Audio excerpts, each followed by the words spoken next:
Kamera auf. La Luna de la Luna, Take 1. Man sieht mich ja gar nicht, ich sehe aus wie das Sofa. Sie arbeiten ohne Drehbuch und Produktionsplan. Ja, genau.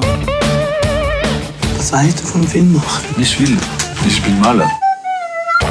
Wir haben Toilettenpapier. Siehst du, was ich meine? Etwas, das kommt von rein nach außen.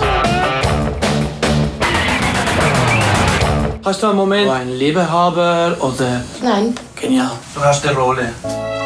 Es ist ein Liebesfilm. Ich bin nicht sicher, ob der Kuss notwendig ist. Versuchen wir etwas anderes. Nochmal.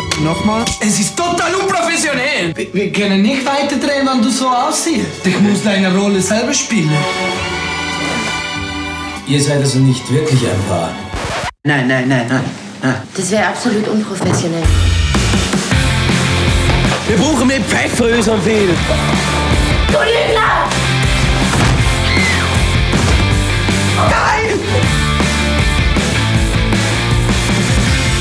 Du hast nicht die leiseste Ahnung von Filmemachen.